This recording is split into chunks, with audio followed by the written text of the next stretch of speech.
I got a little intel from the lobby too that this was like probably the most packed screening they've had at this theater so far. So thank you again for all coming out to this.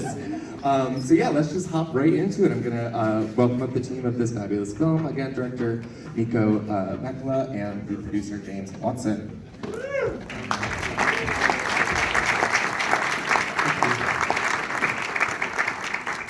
Well, thank you both so much for joining us. I'm looking forward to this conversation with you all. We obviously just got a good look at Max's story and Max's kind of journey, getting his material together and his research behind the character of Sebastian. But I want to start with your research. How did this film kind of come into being, and where did you start, and why was this the story that you wanted to tell? Yeah, I think it's sort of started from like moving to London after university and kind of beginning to encounter the queer scene in London. I gradually realized just how many young queer men were involved in sex work of some kind, and just how common it was becoming. I really wanted to craft a portrait of a character for whom sex work was out of choice rather than for lack of them. Because we've had so many amazing sex worker films, of course, where sex work might be presented as a kind of like a last resort or the result, or consequence of trauma. And I really wanted to get away from that and kind of look at sex work in this context where someone who has many other options available to them as well is choosing it. And yeah, I mean, I had a lot of conversations with people in that world, and lots of friends who do sex work, and it was important that it felt authentic and that those details were right. And I studied a lot of the websites, and I think they're a really interesting way kind of into people's minds of how people talk about themselves and kind of advertise themselves. But I wanted to really combine that with what I said at the beginning, with this exploration of storytelling itself and reflecting on that relationship of an artist's life and their work. Right, exactly, because it is very important that he is a writer, and that is kind of what's perhaps driving this decision in some ways. And that's another thing too, when I was watching this, like, it was kind of this constant pendulum for me that was swinging back and forth, where it felt like what he was doing was extremely exploitative, but then it also just felt like part of his artistic process and just a part of it. So is that something that you had in mind when you were writing this, that kind of essentially like his drive of why he was kind of investigating this character of Sebastian?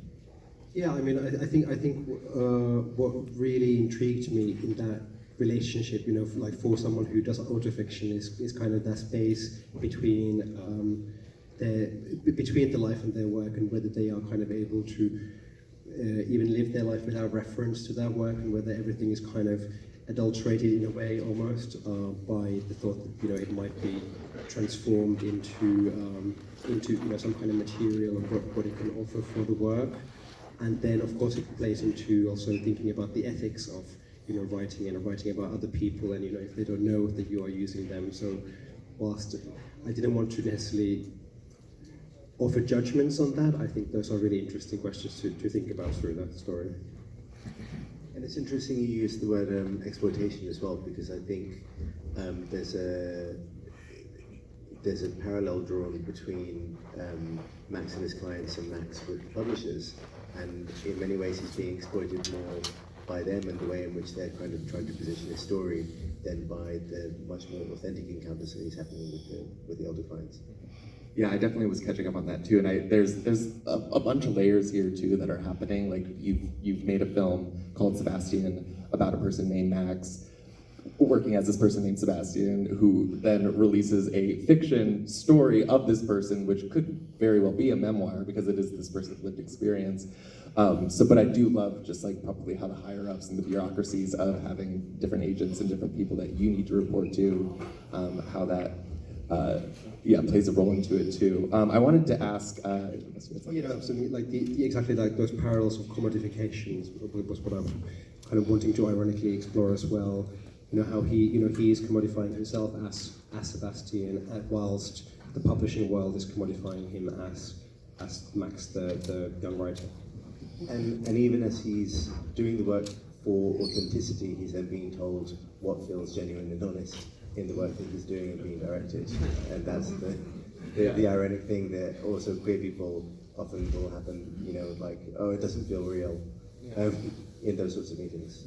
Yeah, kind of having to bite your tongue, be like, you wouldn't even know. I kind of just came from this. I can tell you all about it. So I wanted to ask a bit more about just like the production of the film, kind of like this amazing cast that you have, kind of bringing them on, and also like this character needs to be like so completely confident and solid in themselves to have all of these one-on-one scenes with all of these one-on-one different types of people. And as a director, as a producer, like how did you approach this one kind of titular character kind of then meeting and kind of having to deal with these different actors on set? I think this is very intimate work. Like that's probably one hurdle you have to get over or thing you have to work with. But then also introducing these different characters who are all very different from each other. Yeah, I mean, it is a film, where I kind of through development and going and even financing and going into pre-production, it kind of dawned on me just how many supporting characters I'd written as well, and also in a film about a double life, you realize that actually you have double the characters and double the sets and locations as well, which is a production challenge, yeah, like I mean, through all of those encounters felt so, important in drawing those different aspects of Max Sebastian as we kind of discover him as he discovers himself, and to craft those intimate moments and intimate scenes. We of course for those we had a closed set, and I also really like to try to work with quite a small footprint as well, even if it's not technically a sex scene, but just to really try to give the actors that space to craft that intimacy. And then of course we had an intimacy coordinator who was so helpful, particularly on a project like this where as you say, there were so many people who might be on set for just one day, and you kind of quickly have to like build the trust up between them as well. So those were some of the ways. Great. I wanted to ask you then about being an artist yourself, a maker, and having this person be an artist and a maker, and if you kind of base the character of Max in and on yourself at all. I mean, I definitely found myself getting frustrated with this character multiple times throughout, as I'm sure his agents did, and his publisher, and his clients, and all this stuff. But again, as artists, that's part of the process. So was there also a bit of you in this, maybe, perhaps? Oh, of course, you always, I mean, I do, until now, whenever I've started writing, I have kind of, started, of course, from a place of, that is somewhere close to me. I've also been a 20-something artist, writer, living in London, kind of trying to find my voice, going to Dalston Superstore, and kind of trying to find my place. But then, of course, beyond that kind of initial perspective, then you have to go on a journey with the characters that spring up and write a story that's fiction ultimately.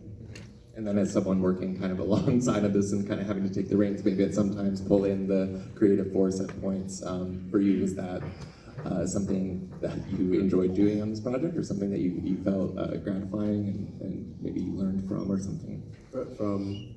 Just from having to, work, similarly to how Max would have to work with his colleagues and stuff, having to work with a colleague who was maybe deep in the throes of his own creative process. I think, so we actually live together, and go to all the same bars and watch all the same films, so I was kind of like part of I was on board for all of those things. So it was more kind of actually we were in the meetings defending the same points to the finances, to to the people who could make decisions and saying, no, we have to have twice as many characters and twice as many sets, and please give us some more money. So I was probably not helpful in that way as a producer. You should be saying, can we do it for a bit less? Yeah. So you were both fanning the flames. Yeah, we